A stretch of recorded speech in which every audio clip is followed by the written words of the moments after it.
Bismillahirrahmanirrahim. Assalamualaikum warahmatullahi ta'ala barakatuh. Alhamdulillah Rabbil Alamin.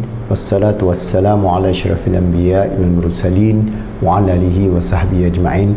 Alhamdulillah, with the grace and the mercy and the love of Allah, we continue our da'wah to train 12,000 PIP life coaches, positive Islamic psychology, certified life coach, and we give you modules, more than 600 videos in terms of Islamic motivation, Islamic coaching, Islamic mentoring, Islamic counseling, and inshallah, when we have the budget, we'll have an online counseling center to help a lot of our young ummah that is now lost in the stream of secular and hedonistic thinking, which we have to bring them back to this beautiful deen.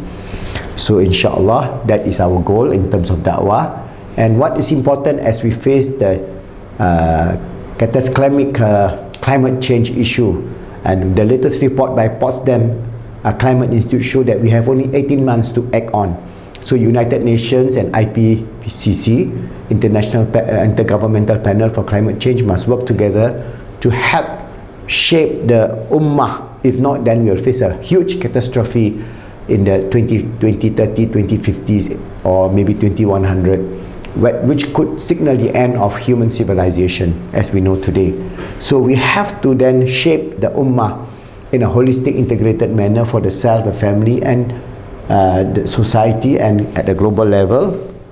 And I explained to you that we have go back to the intrinsic value of Islam with the heart of love. Islam is not a deen of harshness, it's not a deen of oppression, it's not a deen of slavery, but it's a deen of the heart of love. Alright, animating from the love of Allah, reciprocated by His creatures, that is we, who realize the grandeur of His existence, and we are endowed and imbued with the knowledge of things, consciousness that is built unto us upon when Allah tells upon the creation of Adam salam that Allah blessed him with the knowledge of all things. So what is important is that I have given you some of the areas in which how we as a human being, we are destroying ourselves through materialism, secularism, and total disregard to the laws of nature, the balance that Allah has ordained upon. And this atheistic, materialistic, secular lifestyle is bringing our civilization to its knee and possible destruction if we do not, according to Potsdam Institute of Climate, within the next 18 months do something drastic to change from a fossil fuels base, which are pumping in carbon dioxide at such a huge rate. It's just like we are exploding one mini volcano every day of the existence of this earth. It cannot take anymore. Something got to break away, and that breakaway can be very catastrophic for the existence of human being.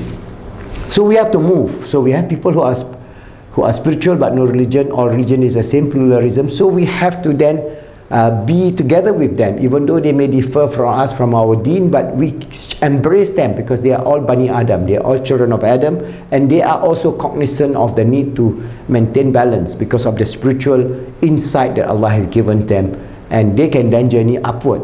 So we have Muslims who practice form-based Islam, but no ihsan, no mercy, no love. So there are many types of this kind of people, especially the catastrophe that faces the ummah in the last 500 years.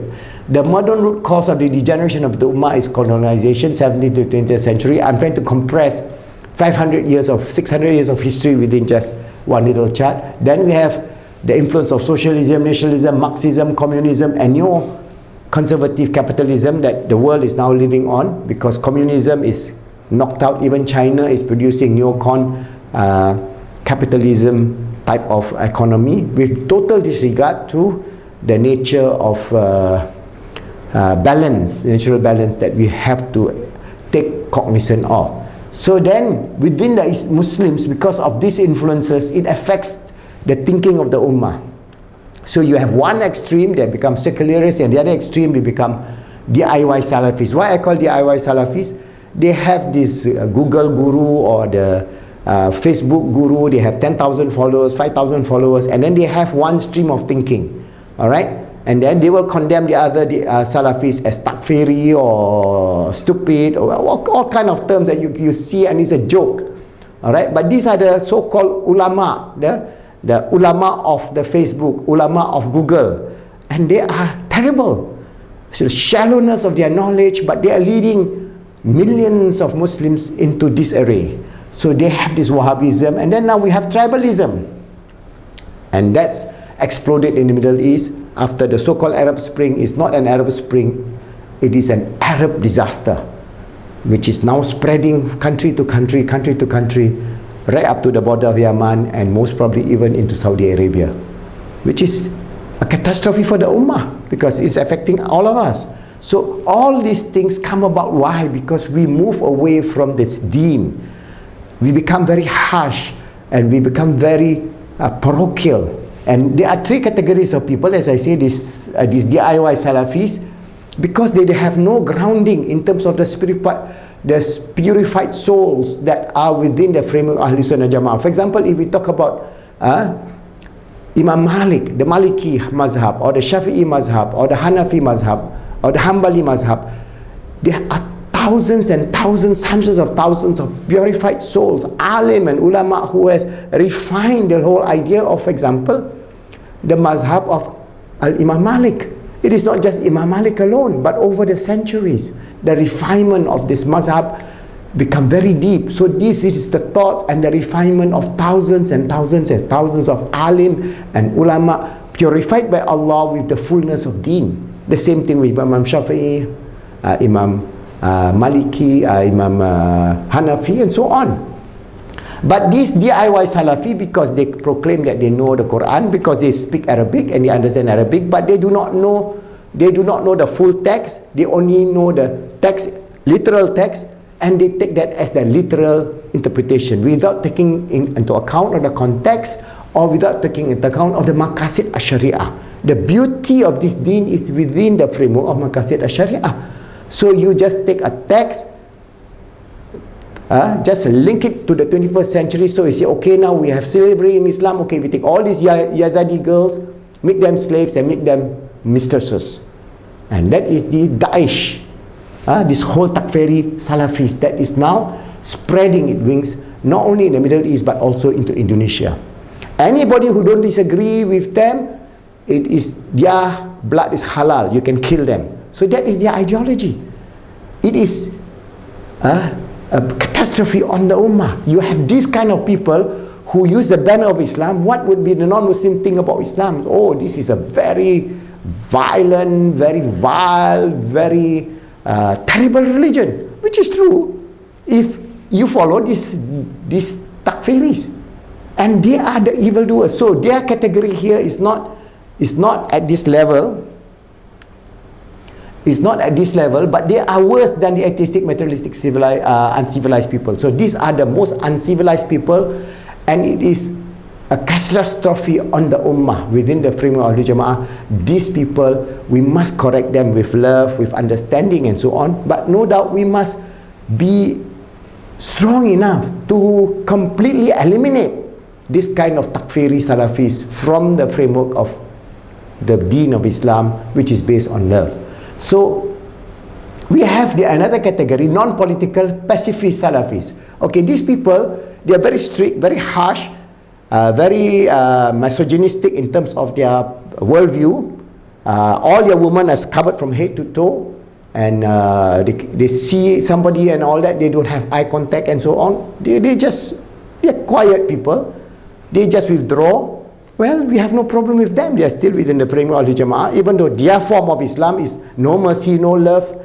How they live with it, Wallahu alam.